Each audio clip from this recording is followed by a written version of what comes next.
이 진도가 좀 가장 느려서 네? 여기 부분 해야 될 것 같아요. 문학 86쪽 할 차례 맞죠? 많이 나가는데?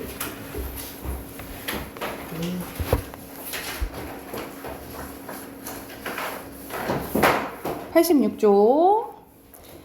자, 여기서 이제 계속 산문문학 소설에 대한 이제 이론하고 있는데, 여기서는 이제 서술 방식에 대해서 나오네요.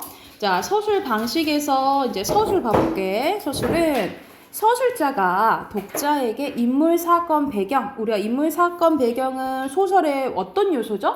3요소 어떤 3요소? 인물 사건 배경. 그니까 그게 어떤 3요소야? 오메. 소설의 3요소가 뭐예요? 인물 사건 배경. 아닌데요? 그 주제. 주제, 그렇지. 주제. 느낌적. 어떻게 이루어져 있는지. 형태? 형소? 구성. 그리고 우리가 작가마다 쓰는 스타일이 다 다르잖아. 그게 스타일? 문체죠. 그리고 여기서 말한 인사배 있죠. 인물, 사건, 배경은 소설 구성의 3요소예요. 그래서 인물, 사건, 배경 이렇게 이루어진다라고 보시면 되고, 문체는 무엇을 통해서 드러나냐면 서술, 어떻게 서술되는지. 예를 들어서 우리가 소설 시작할 때 그녀가 일어났다 이렇게 쭈르륵 줄줄이 돼 있잖아. 그게 서술이에요. 그리고 그림 그리듯이 표현하는 것을, 예를 들어서 그는 머리가 짧고 뭐 회색빛을 띠었다 뭐 이렇게 이제 하면 상상이 가능하잖아. 그것을 묘사라고 해요. 묘사. 그리고 대화. 그래서 서술, 묘사, 대화를 통해서 뭐가 드러난다? 문체가 드러난다라고 생각을 하시면 돼요. 이게 이제 소설의 3요소야. 그래서 서술자가 독자에게 이 인물, 사건, 배경, 고로 구성이죠. 이 구성을 직접적으로 설명하는 방식을 서술이라고 하는데, 작품에서 대화나 묘사가 아닌 것은 다 뭐다? 서술이다 이게 나오죠. 그죠? 그리고 대화나 묘사의 방식에 비해 내용의 전개 속도가 빠르다라고 보면 돼. 바로바로 얘기를 해주니까. 그래서 자, 방식이 크게 세 가지로 나눠져 있네요. 의식의 흐름에 따른 서술, 독백적 진술, 서술자의 개인 이제 나와 있는데, 의식의 흐름에 따른 서술은 인물의 심리의 무의식적인 것까지, 우리가 갑자기 예를 들어서 이렇게 수업 시간에 이렇게 집중하다가 오늘 이따 저녁 뭐 먹지? 이렇게 될 수도 있잖아. 그러니까는 의식의 흐름대로 막 다 나오는 거라고 생각하면 돼. 그래서 인과관계 없이 이랬다 저랬다 생각나는 대로 그대로 표현한 걸 의식의 흐름에 따른 서술이라고 생각하면 돼요. 그리고 내적 독백이 작품 전체 혹은 일부에 걸쳐 지속적으로 드러나는 것을 말해서, 보통 의식의 흐름이라는 이 서술 방식이 드러난 소설이 심리소설이라고 보통 불러요. 그리고 인물의 의식에 대해서 여과 없이 필터 없이 알 수 있다라고 생각을 하시면 됩니다. 그리고 독백은 말 그대로 뭐 하겠어? 혼잣말 하는 거겠죠, 그쵸?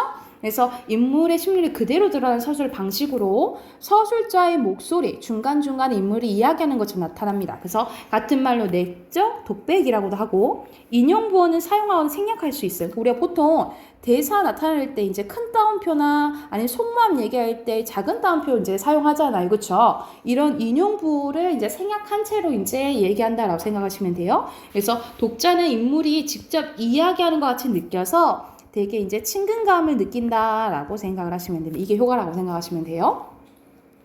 그리고 서술자의 개입은 작품 밖의 서술자는 몇 인칭이겠어? 3인칭. 그렇지. 3인칭이겠죠? 3인칭. 자신의 시각을 드러내거나 작가 의식을 표출하는 것을 서술자의 개입이라고 하는데, 서술자의 목소리가 두드러져서 독자가 서술자의 생각을 알 수 있다라고 보시면 돼요. 그래서 대표적인 게 인물의 심리를 아예 자체로 분석을 하든지, 예를 들어서 그 사람은 어떻게 해서 화가 났다 이걸 직접적으로 얘기를 해주는 거죠. 또는 우리가 고전 소설에서 많이 나오는 서술자의 논평이 나와 있는 거지.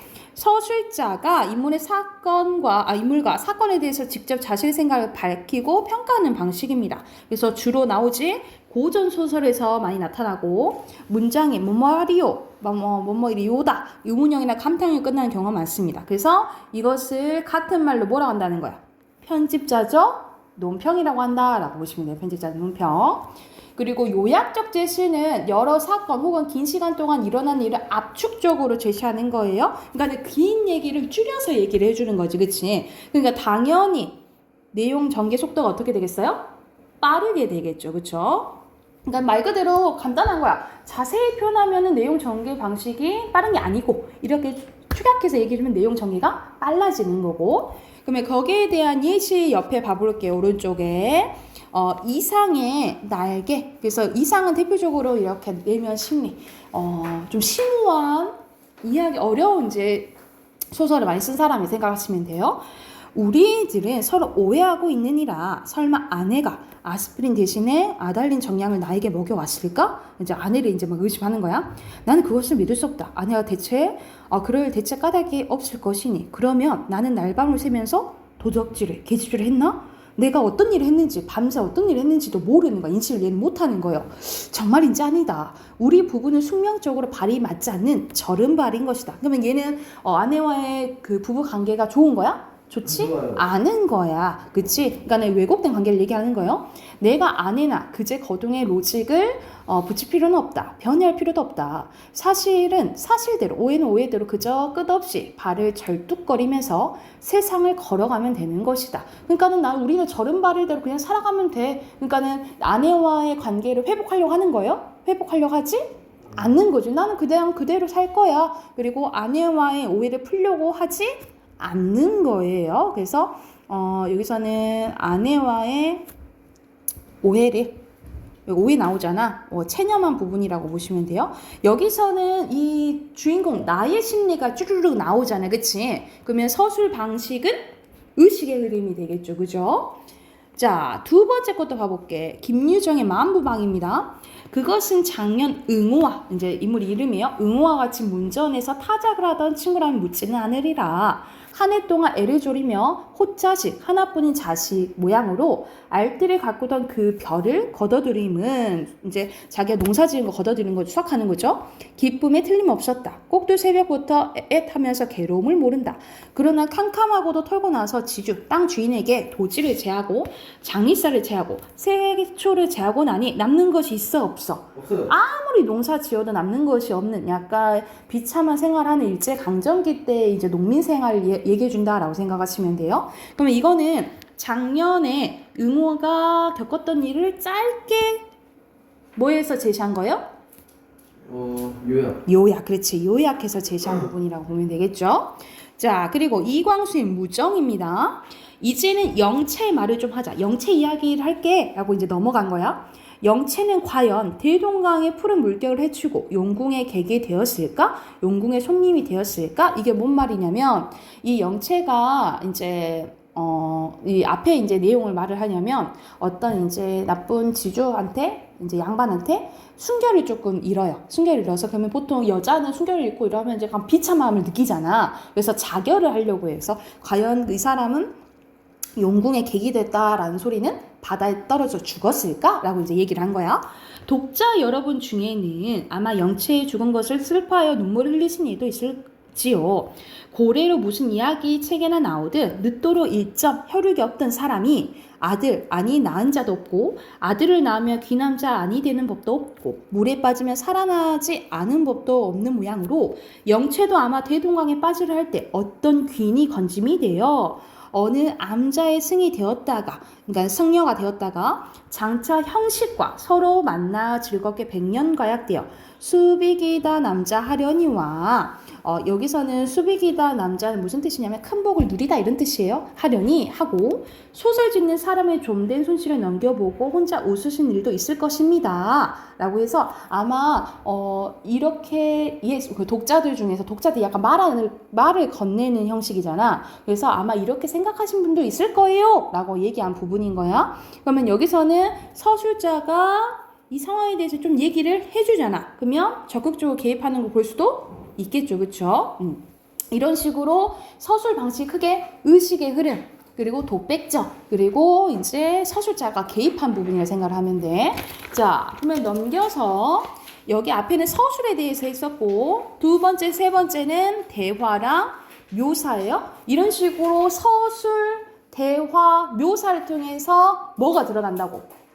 인물의 문체가 드러난다고. 그치? 문체가 드러난다고. 대화는 등장인물이 주고받는 말을 통해 사건의 내용과 갈등 관계를 전달하는 서술 방식으로 사건을 전개하고 인물의 행동과 심리를 드러냅니다. 그래서 인물의 성격을 서술자가 없이 간접적으로 드러낼 수 있다라고 보시면 돼요. 그래서 우리가 보통 독자가 읽었을 때 말과 행동을 통해서 얻는 것은 간접적이라고 보시면 돼요. 얘가 맨날 5분씩 늦는다라고 얘기를 해.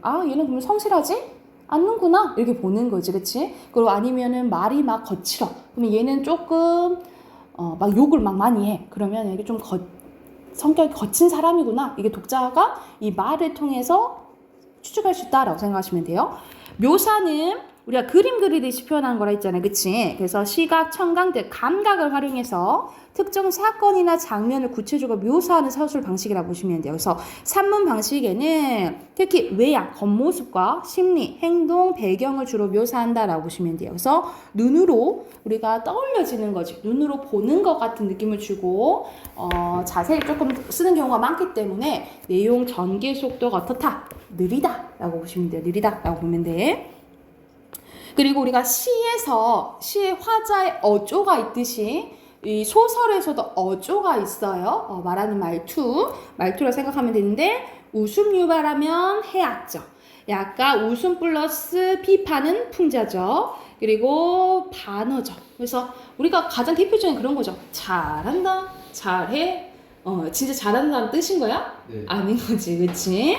그리고 표현 방법에는 비유적, 우리가 시에서만 비유법이 나오는 게 아니야. 전체적인 이제 비유적 표현도 소설에서 나올 수 있다라고 보시면 되고요. 그래서 뭐처럼 이렇게 나오잖아요, 그지? 그리고 현학적, 우리가 현학적인 표현은 보통 어디서 이제 많이 나오냐면 현학적이라는 단어를 여러분 기억해 두셔야 돼요. 현학적은 내가 아는 것이 많아. 이 아는 것을 뭐 해야겠어? 자랑해줘야지, 그치? 그걸 이제 현학적이라고 하는데, 이 현학적은 소설에서도 나올 수도 있지만 시에서도 나올 수 있어요. 그 시가 어디서 나오냐면 우리가 고려시대 때, 고려 중기에 고려에서의 우리가 조선시대는 양반이지만 고려시대는 귀족이죠. 이 귀족들이 약간 자기 자랑하는 것을 뭐라 하냐면 경기체가라는 이제 시 종류가 있어요. 여기서 이제 현학적이라는 표현이 나와. 그래서 고려시대 때 이 경기체가는 이제 현학적인 표현을 많이 쓴다라고 특징을 이어서 연결해서 기억해 두시면 돼요. 그리고 관용적인 표현이 있는데 관용적인 것을 우리가 관용 표현 들어봤지, 그치? 그래서 이 관용 표현에는 관용어, 속담, 격언이나 명언 이런 것이 이제 속하는데 특히 여기서는 이제 속담이나 관용어구를 쓰는 경우가 있다라고 생각하시면 됩니다. 그리고 소설에서 방언, 사투리나 비속어 여기 나오면 어떤 효과가 있냐면 현장감과 사실감, 현실감을 강조한 효과가 있다라고 생각하시면 돼요. 다시 한번 사투리나 욕이 나온다. 그러면 현장감, 현실감, 사실감을 강조한다라고 생각하시면 되고 고사 인용은 옛 이야기를 가져온 경우가 있는데 보통 중국의 이야기를 많이 가져와요. 이건 고전소설에서 많이 나오는데 특히 중국 이야기. 그래서 고전소설 보면은 누구 얘기 나오면 선생님도 모르는 경우가 많아. 왜냐면은 이제 중국 얘기가 엄청 많잖아. 그럼 예를 들어서 유명한 양귀비나 진시황 이런 이야기는 흔하잖아요. 그런 거는 좀 알 수 있겠지만 중국 이야기가 너무 방대하고 하니까 그런 경우가 많다라고 생각하시면 되고 현재 시제의 활용이 나와 있는데 특히 현장 어미는 현재 상황을 제시함으로써 생동감 있는 분위기를 형성해 줄 효과가 있다라고 보시면 돼요. 그래서 한다로 보통 는다로 이제 끝나게 되겠죠. 이런 식으로 다양한 표현 방법도 어디서 쓸 수 있다. 소설에도 쓸 수 있다라고 생각하시면 돼요. 그러면 그에 대한 예시 또 오른쪽에 봐볼게. 89쪽 봐볼게요. 자, 윤은길의 완장입니다. 우리 완장 찬다라고 하잖아. 약간 장 노릇하는 거지, 그치? 그 완장을 얘기를 하는데, 자, 여기서 이제 대화가 나와요. 엄니는 동네에서 사람 대접 좋게 받고 살라고 그런 아들이 그렇게도 못마땅해요. 돌아가신 양반 생각나서 안 그러냐? 아버지 말이 나오는 바람에 종술은 말문이 막혔는데 어머니의 심정을 대강히 이해할 것 같았다. 하지만 완장이라면 사죽을 못 쓰는 것이 다 집 빗줄이 응답갑다. 그 완장하고 이 완장하고 음연이 승질부터 다르단 말이요 하면서 아들이 이제 완장차고 어떤 일을 한다고 하니까 어머니가 지금 반대하는 대화라고 생각하시면 돼요. 그럼 여기는 문제가 너무 간단하네. 대화를 통해서 글이 전개되고 있는 거 맞죠, 그쵸? 자, 그리고 두 번째는 이효석의 메밀꽃 필 무렵입니다. 길은 지금 긴 산허리에 걸려 있는데 밤중을 지난 무렵인지 죽은 듯이 고요한 속에서 짐승 같은 달의 숨소리가 뭐뭐 같은 직유법 쓰였고, 그런데 달의 숨소리라고 표현했네. 우리 달은 눈에 보이는 거잖아요. 그럼 숨소리는 들리는 거지, 그치? 네. 그러면 시각을 어떻게 표현한 거예요? 청각. 그렇지. 시각의 청각학. 그래서 여기서는 공감각적 심상 쓰였다라고 보시면 돼요. 손에 잡힐 듯이 들리며 콩포기와 옥수수 잎새가 한층 달에 푸르게 젖었다. 산허리는 온통 메밀밭이어서 피기 시작한 꽃이 소금을 뿌린 듯이 또 지규법 흐뭇한 달빛에 숨이 막힐 지경이다.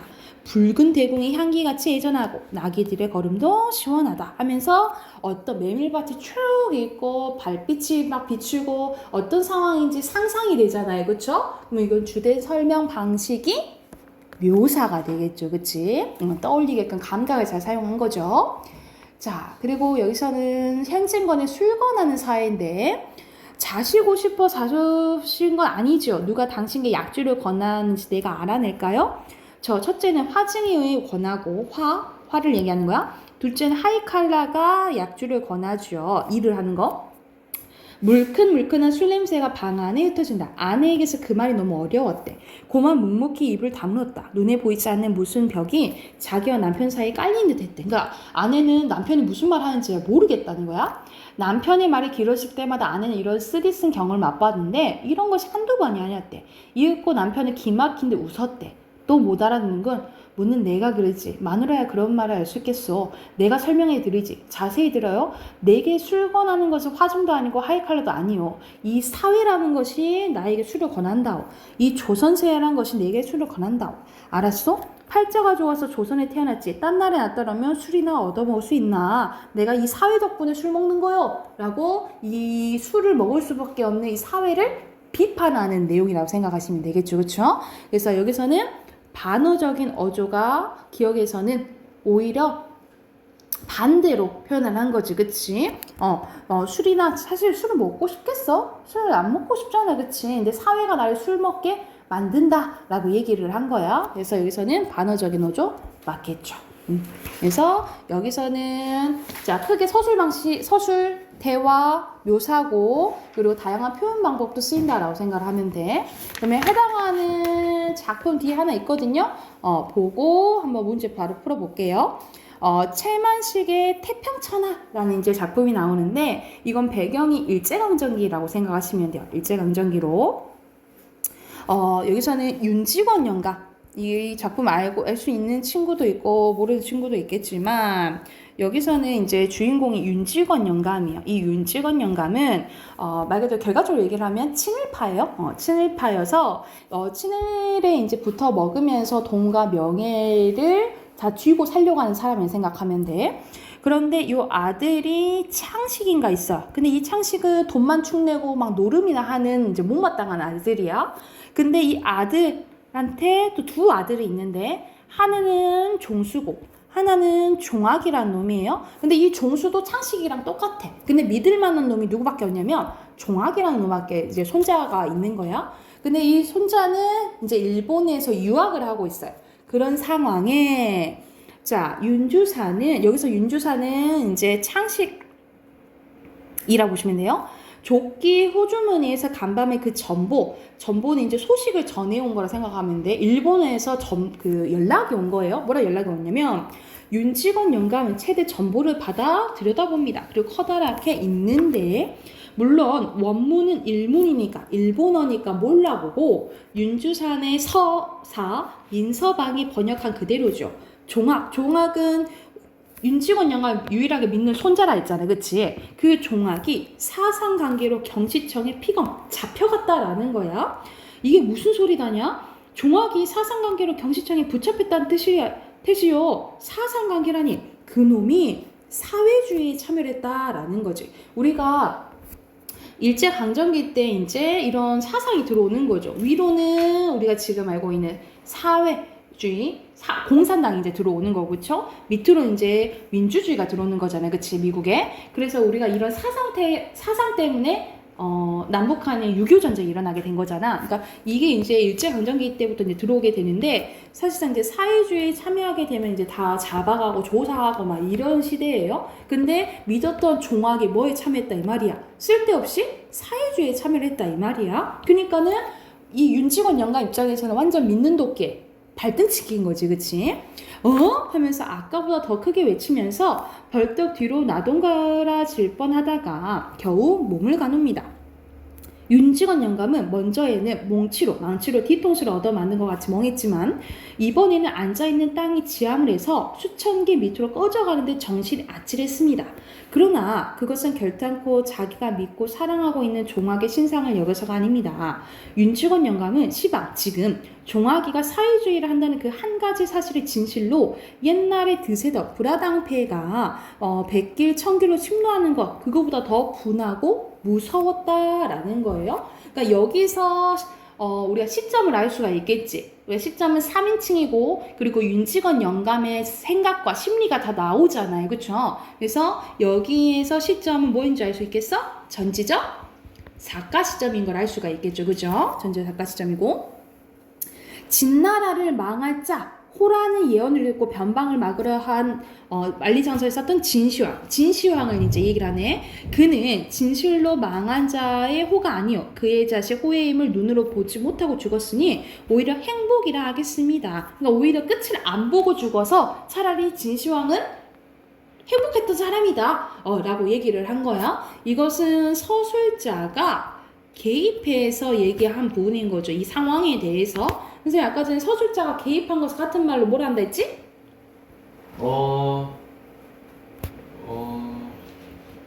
편집자죠. 그치, 편집자죠. 논평에 쓰였다라고 보시면 되겠죠. 사회주라니, 윤직원 영감은 사람은 아무 하나 잡아먹을 듯이 집을 떠나게 큰 소리로 포효를 합니다. 그놈이 사회주를 하다니 하면서 참말이냐? 허긴 그놈이 작년 여름방에 나왔을 때부터 그런 좀 기미가 있었다라는 거야.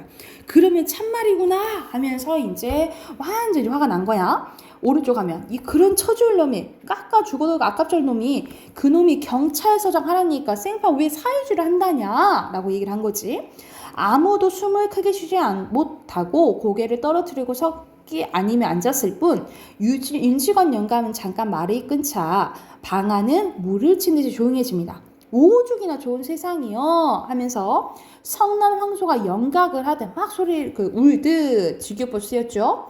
고함을 막 지르는데 화적패가 있더냐 불화당 같은 수령이 있더냐 우리 괴롭히는 사람도 이제 없는데 재산이 있다 도적놈의 곳이요 목숨은 파리 갔던 안 좋았던 시절 다 가고 자 보아라 거리에는 순사가 있고 골골마다 공명한 정사가 있는데 얼마나 좋은 세상이야. 그러니까 친일파적으로 지금 살았던 얘 입장에서는 얼마나 좋은 세상이냐라고 얘기를 한 거야. 남은 수십만 명 동병들이어서 우리 조선놈 보호해주고 오죽이나 좋은 세상이냐. 그리고 제껏 지내고 앉아서 편안하게 살 태평 세상 이것을 태평천하하는 것이요 라고 얘기를 하는 거지. 근데 여러분 생각했을 때 지금 태평천하야? 아니요. 태평천하가 아니잖아. 그래서 여기에서 어떤 게 들어가냐면 윤직원 영감의 왜곡된 역사의식이 들어간다라고 보시면 돼요. 윤직원 영감의 왜곡된 역사의식이 드러난다라고 생각하면 돼. 그러면 진짜 태평천하니? 태평천하가 아니잖아. 그러면 이거 제목도 태평천하잖아요. 그렇죠? 그럼 전체적으로 무슨 법이 쓰였을까? 반어법. 그렇지. 전체적으로 반어법이 쓰였다라고 생각하면 돼.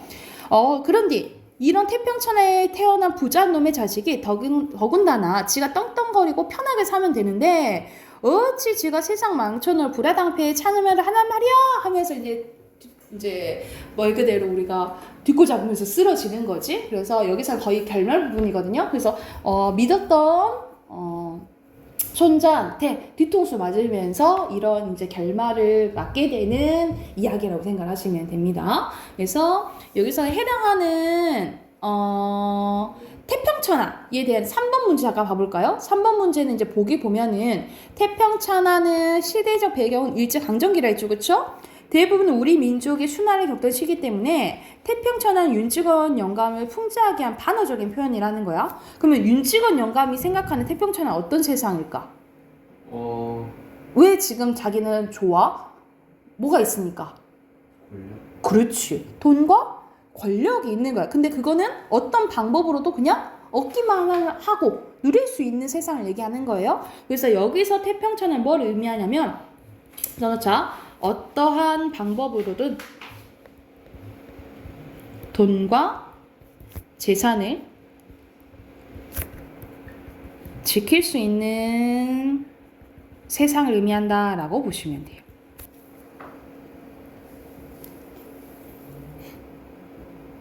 됐나요? 그러면은 1, 2번 바로 풀 수 있겠죠? 1, 2번 바로 풀어봅시다.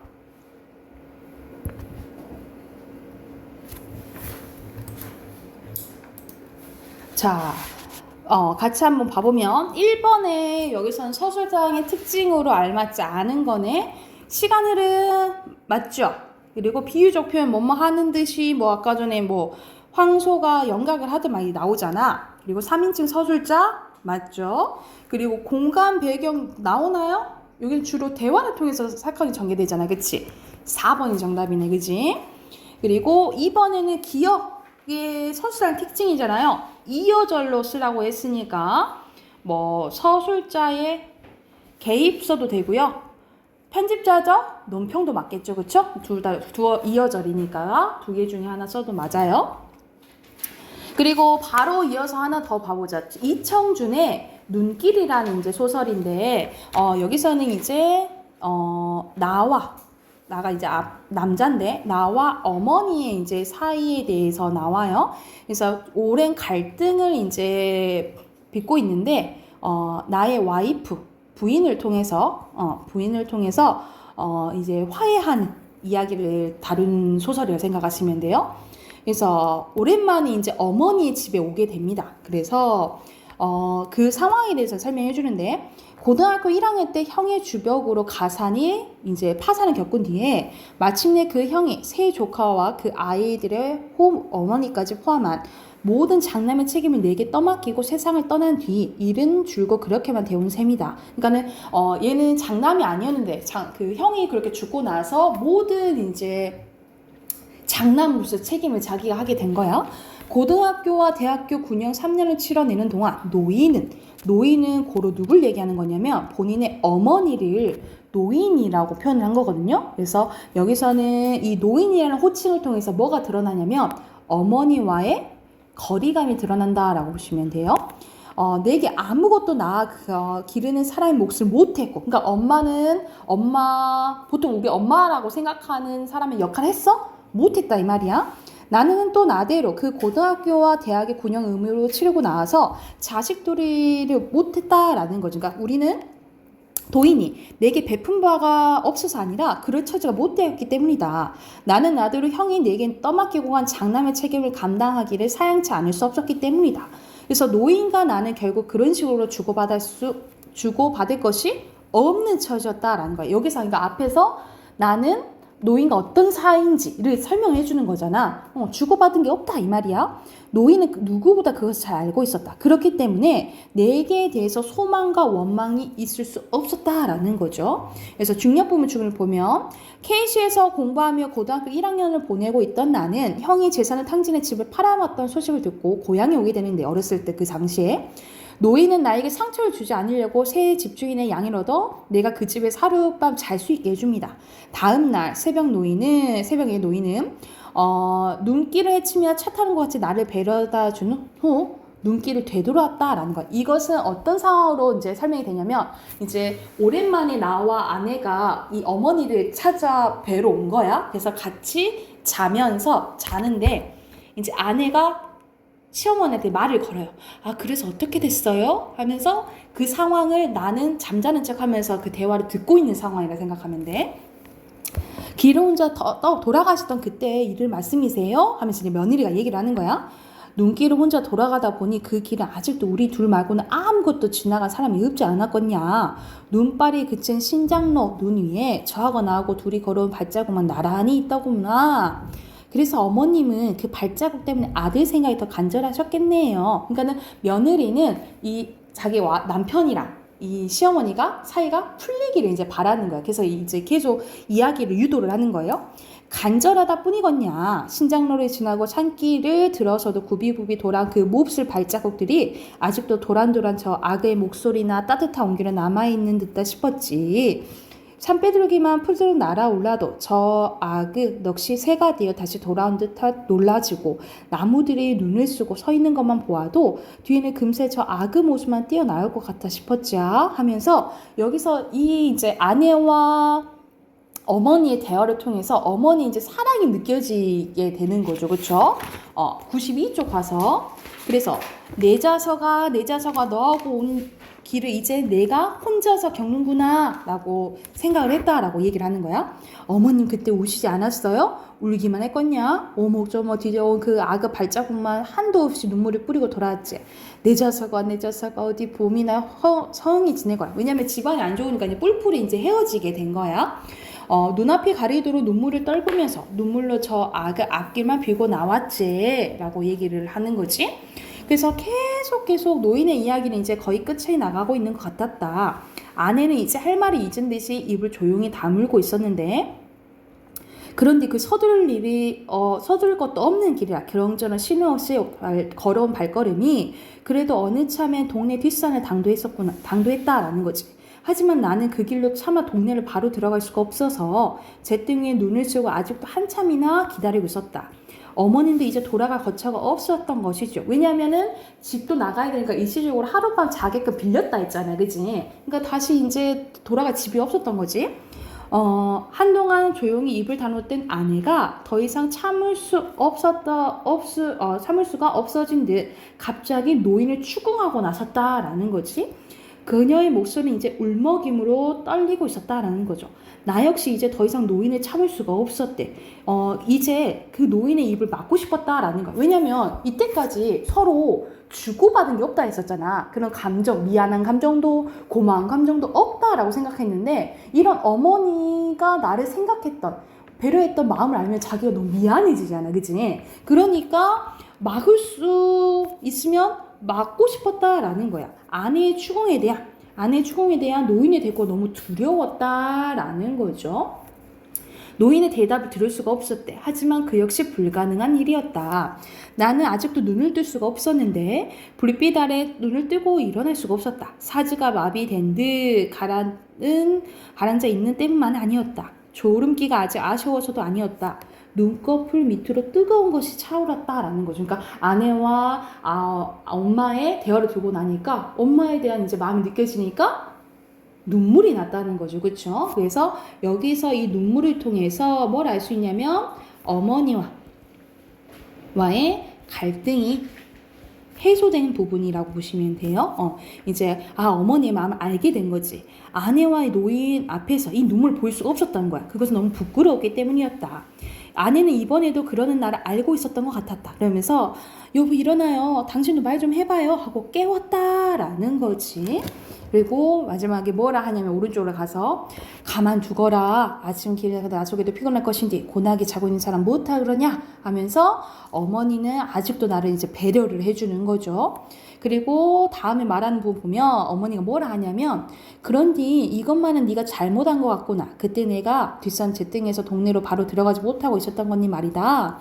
그건 내가 갈 데가 없어서 아니라 산 사람 목숨인데 설마 그때라도 어디 들어갈 때 어디 살 데가 없었겠냐. 갈 데가 없어서가 아니라 아침 햇살이 활짝 펴져 있는데 눈에 덮인 우리 집 지붕까지도 햇살 때문에 볼 수가 없더구나. 더구나 동네에선 아침 드는 연기가 한참인데 그렇게 시린 눈을 해가지고 그 햇살이 부끄러워 차마 어떻게 동네 골목에 들어설 수가 있더냐. 하여튼 여기서는 눈부셔서 못 들어갔다라고 했는데 사실 여기서는 어떤 마음 때문에 바로 마을에 못 들어갔냐면 사실 이렇게 아들을 다른 곳에 보내는 것은 엄마 입장에서는 가정을 지키지 못한 거잖아. 그쵸? 그래서 여기서는 자식이랑 집을 지키지 못한 어머니의 죄책감이 드러난 부분이라고 보시면 돼요. 그래서 바로 그냥 못 들어가 시야 내 잘못이지 하면서 드러난 부분이라고 생각을 하면 돼. 여기까지 됐나요? 그래서 여기서는 한참 이제 두 사람이 표현하지 못했던 것을 아내와의 대화를 통해서 드러난 부분이라고 보면 돼. 그래서 여기서는 가끔 가다가 이 작품이 나오면 어떤 문제가 많이 나오냐면 이 아내의 역할 있죠. 이 아내는 이제 엄마가 말할 때 계속 유도해 주잖아요. 그치? 그 역할을 묻는 문제가 나오는데 여기서는 별로 안 나오네. 그래서 옆에 세 문제 있죠. 바로 세 문제 풀고 답 확인하고 이제 독서할게요. 자, 다 했나요? 답 확인해보자. 여기서는 주된 서술상의 특징은 대화를 통해서 나오잖아요. 그죠? 4번에 2번이고요. 그리고 5번의 기억은 둘이 걸어온 발자국이고, 니은은 몹쓸 그 발자국이잖아요. 그치? 그래서 여기서 이제 알맞지 않은 것은 5번이라 보면 되는데, 5번 어떤 부분 틀렸냐면, 니은은 기억과 달리 노인에게 아들에 대한 거리감? 노인은 아들에 대해서 거리감 느껴요? 오히려 이제 아들이 이제 어머니에 대해서 거리감을 느끼지. 그리고 이제 오히려 아들에 대한 뭐가 담겨져 있는 거야? 사랑이 담겨져 있는 거라고 생각을 하시면 돼요. 니은은. 그리고 6번의 마지막은 왜 막 이 햇살 막 비추어 보는 것은 자기가 지키지 못한 것에 대한 뭐 죄책감이 드러난다 했잖아요. 그치? 그와 맥락은 5번이 되겠죠. 그죠? 자, 이거는 문항 여기까지 하고 비문학과 되세요. 마지막 16강인데 어휘에 관련된 거거든요. 그래서 독서는 이거 말고 우리 워크북이 있거든요. 이거 끝나고 워크북 이어서 할 거야. 그거는 선생님이 이제 희연이는 선생님이 프린트도 해줄게. 그리고 이제 여러분은 워크북 선생님이 갖고 있으니까 줄게요. 자, 우선 102쪽이에요. 102쪽. 자, 우리가 비문학 중에서도 어휘 문제가 또 나온다는 거지. 그래서 우리가 비문학에 쓰이는 새로운 지문은 모르는 단어에 대한 풀이와 관련된 이제 문제가 나오고, 그리고 대체할 수 있는 단어로 올바른 거, 이런 거와 관련된 어휘가 한 번씩 나오기도 해요. 그래서 여러분이 이제 어휘를 많이 어려워하는데 왜 그러냐면 우리가 선생님 때만 해도 거의 어렸을 때 그것도 학원도 유행인가 봐. 한자 학원 많이 다녔었거든요. 그래서 막 한자 급수 따고 막 이러는데 여러분이 거의 요즘에는 한자 공부를 안 하잖아. 그래서 우리가 우리말은 고유어 한자어 외래어로 이루어져 있는데 거의 한자어가 절반 이상이거든요. 아무래도 이제 한자를 많이 썼기 때문에 그거를 쓰는 어휘도 되게 많은 거지. 그래서 한자를 알면 모르는 단어도 어떤 의미인지 조금은 추론할 수가 있거든요. 근데 지금 당장 이제 막 한자 외우고 그럴 수는 없잖아. 대신 많이 봐야겠죠. 그래서 여러분 어떤 습관 조금 길러야 되냐면, 여러분 핸드폰 다 갖고 있잖아. 사전 어플 깔아서 모르는 단어 있으면 바로바로 찾아보고 뜻을 보는 게 되게 좋아요. 왜냐면은 우리가 단어는 막 비슷한데 쓰는 상황에 따라 문맥에 따라 쓰는 게 너무너무 다른 거지. 예를 들어서 부합하다. 뭐 이래서 부모로 시작하는 거, 이런 단어들이 엄청 많아. 헷갈리는 경우가 많기 때문에. 그래서 명확히 알고 넘어가는 거 좋아요. 그래서 선생님이 어휘 시험도 보는 거야. 어휘 공부도 하고 어휘 시험도 보는 거잖아요. 그치? 그래서 여기서는 어휘 의미 파악하는 문제들이 나오는데 한번 봐보자. 자, 바로 이거는 이제 봐봐. 어휘의 사전적 의미는 사전에 정의된 의미로 가장 기본적으로 객관적인 의미로, 우리가 어휘의 사전적 의미, 나 선생님도 국어 선생님이지만 정확하게 막 다 외우고 있고 이러진 않잖아요. 그치? 그래서 우리 맥락에 따라서 고를 줄 알아야 된다, 파악할 줄 알아야 된다라고 생각을 하시면 돼요. 자, 그러면 여기서는 매몰된다는 것은 무슨 뜻이야? 묻히는 거지. 그치? 그리고 해소되는 것은? 소멸. 그렇지. 이런 식으로 바로 이제 연습하는 거야. 그래서 정확히 보면 기억은 어디에 해당돼? A, B 중에 A. 니은은 B에 해당되겠죠. 그죠? 그리고 밑에는 어휘의 문맥적 의미 파악하는 거예요. 문맥은 어휘가 사용된 문맥 안에서의 의미라고 생각하시면 돼요. 그래서 지문에서 어휘가 사용된 맥락을 살펴봄으로써 다양한 의미 중에 가장 유사한 의미를 찾아야 된다라는 거지. 이건 마지막 줄에도 봐도 되겠죠. 다시 간정맥으로 합쳐져서 심장으로 들어간대. 그러면은 바로 오른쪽에 A, B, C, D 중에 어디에 해당되는 거예요? B. 그렇지. 비로 B에 해당되죠. 그리고 기억과 가장 가까운 것은 A, B, C 중에 뭐겠어요? B. A, B, C 중에 똑같이 들어간 거야. 공간적인 거잖아. 그치? A가 되겠죠. 그쵸? A. 그리고 3번 가보자. 어휘 선택의 적절성 판단하기 봐볼게요. 지문의 특정 어휘들을 대체할 수 있는 동일한 의미들의 어휘들을 알고 있는지 묻는 문제 유형으로 고유어, 고유어 한자의 대응에 관련된 문제가 나와요. 그래서 지문에서 어휘가 사용된 맥락을 살펴봄으로써 어휘의 의미를 한정하고 선택지에 제시된 어휘들이 평소 언어 생활에 어떻게 쓰이는지 떠올리고 골라야 된다라고 보면 돼. 그러니까는 예를 들어 봐봐. 이거는 먼저 한자어가 나와 있고 거기에 해당되는 고유어 오르는 거잖아요. 그쵸? 그러면은 획득하는 것은 얻는 거죠. 그치? 그리고 부여하는 것은 받아들이다. 에이씨 부여하는 건데 주는 거잖아요. 그죠? 그래서 기억은 얻는 거고 니은은 주는 게 되겠죠. 이런 식으로 이제 문제 나온다 이 말이야. 그럼 뒤로 넘어가서 해당하는 문제 어휘 쭉 나와 있거든요. 104쪽부터 107쪽까지 문제 풀고 답하긴 할게요. 금방 풀 거야 아마 어휘 문제라. 답하긴 해볼게 누나. 자 104쪽 여기서는 순서대로 암, 유지암, 따라감이고요. 그리고 이렇게 표시하시면 되고 2번은 그리고 3번에 지속, 추구 그 다음에 지각이에요. 4번에 여기서 형용상태 이르다, 도달하다 이런 뜻이잖아요. B고요. 그리고 5번에는 A예요. 오른쪽에 105쪽에 순서대로 표시하면 앞에 거, 뒤에 거, 뒤에 거고요. 그리고 7번에 여기서는 각각 다 달라요. X, 다 X라고 보시면 되고 그리고 8번에는 다 일자고요. 그리고 9번에 X, 짝대기.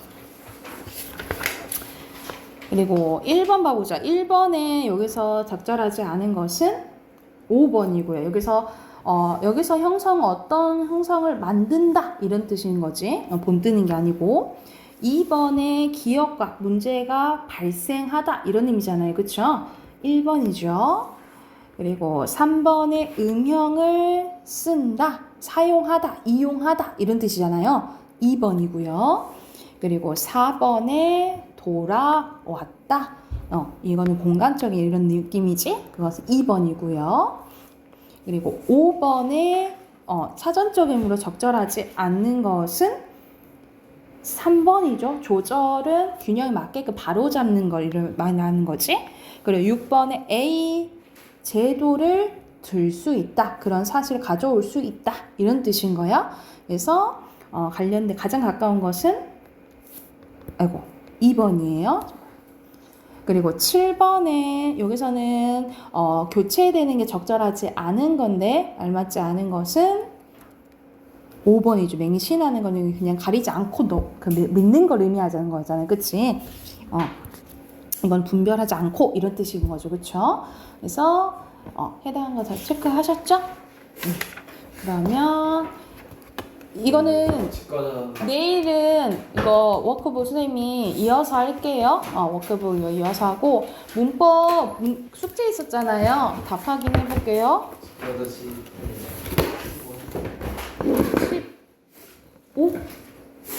15 안 했어요? 했어요. 15 안 했어요? 나 15. 했어요. 나 왜 15가 되어 있다고 써져 있지? 저희 했어요. 15 안 했고 왜 얘가 안 했어? 너 이씨 김영현이 했어요. 했어 안 했어? 안 돼 있구만. 14까지 돼 있어? 아니요 15까지 했어요. 내일 15 할게요 그러면. Sorry 나 안 돼. 몰랐네. 아, 15자 체크돼 있길래 한 줄 알았어. 하나 빼먹을 수 있었는데. 참. 아, 문법 꺼내세요, 문법. 너무 싶어요. 문법 그 선생님이 90쪽부터 숙제 내줬죠. 90쪽부터 바로 답 불러줄게. 불러주고 모르는 거 있으면 질문 받는 식으로 할게. 아셨죠? 103쪽부터 쳤죠? 103쪽 아니 103번. 103번. 103번에 2번. 104번에 5번. 105번에 1번. 106번에 3번. 107번에 5번, 108번에 4번, 그리고 109번에 5번, 그리고 110번에 5번, 그리고 111번에 2번이에요. 자, 거기 90쪽부터 91 질문.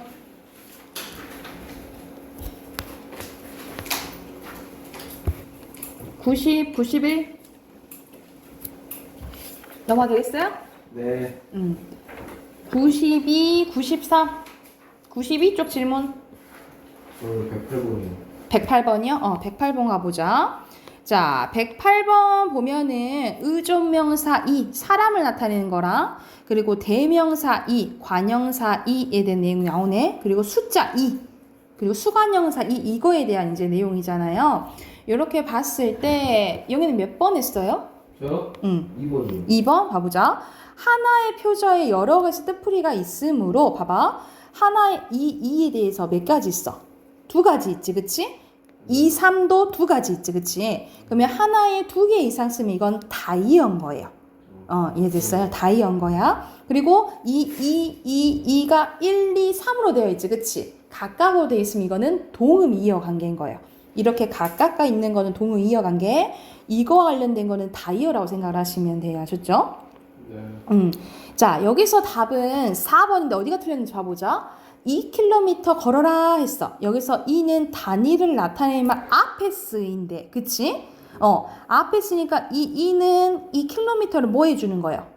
꾸며주는 거죠. 그쵸? 그러면 이건 수, 관형사 역할을 하는 거예요. 여기서 2는. 영현이 이해됐어? 그러면 여기서는 2, 3의 1이 아니라 관형사니까 2에 해당되는 거겠죠. 2에 해당되는 거겠지. 그치? 2에 해당되는 거예요. 1 했나요? 2, 1 이렇게 쓰면 되겠지. 2, 1로 고치시면 돼요. 됐나요? 109, 110 질문 있나요? 109번. 그렇지. 109번 봐볼게요. 여기서는 니은도 이제 어미일 때가 있는데 뜻이 다른 거지.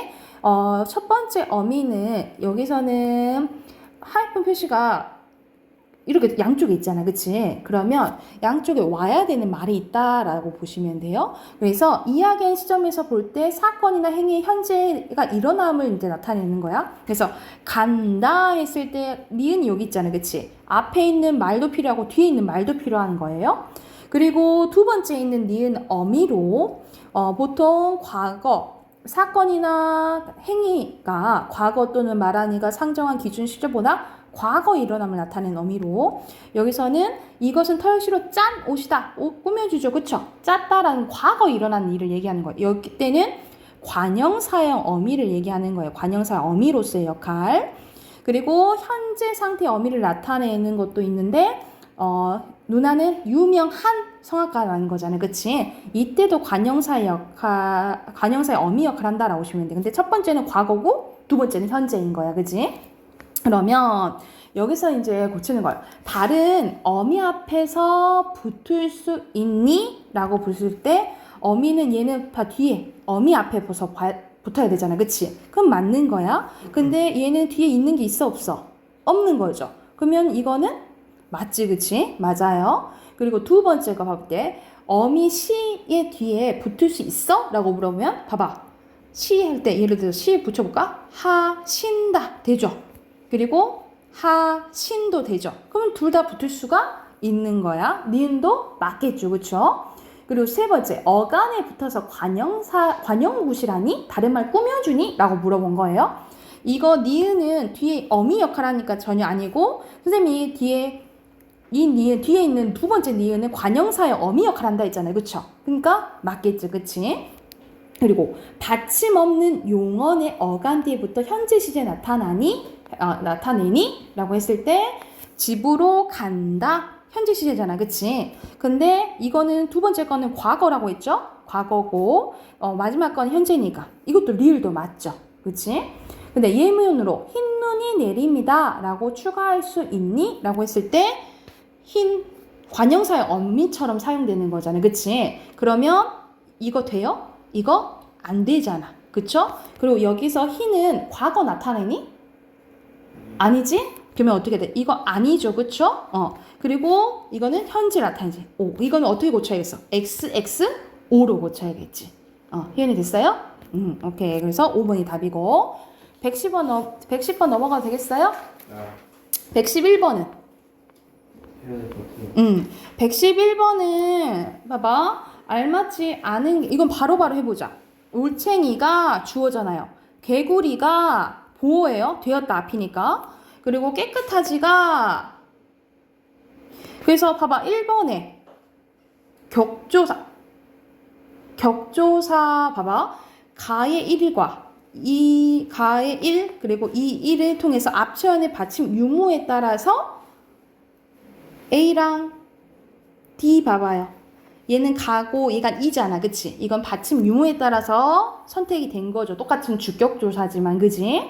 근데 2번 봐보자. B에 가는 조사 로로 바꿨을 수 있나요? 올챙이가 개구리로 되었다. 되지. 그치? 근데 가를 통해서 되다 앞에 쓰여서 부정하는 대상을 나타내는 거예요? 보호잖아. 그치? 부정이 아니라 바뀌게 되는 대상을 나타내는 거죠. 그쵸? 이 부정이 틀렸네. 그래서 2번이라 보시면 돼. 나머지는 맞다라고 생각하면 돼. 됐나요? 네, 그 다음에 나갈 부분이 우리가 품사가 끝났고 이제 문장 성분이에요. 문장 성분 여러분 이제 조금 내신 대비 했었을 때 가장 많이 나오는 부분이잖아요. 그러니까 아는 문장, 이어진 문장이 가장 기본이 되는 거라고 생각을 하면 돼. 그래서 선생님 내일 이제 문장 성분 이거 끝낼게. 알겠죠? 내일은 숙제 따로 없고 내일 어휘만 외워오세요. 어휘 27, 28 외워오시면 돼요. 야.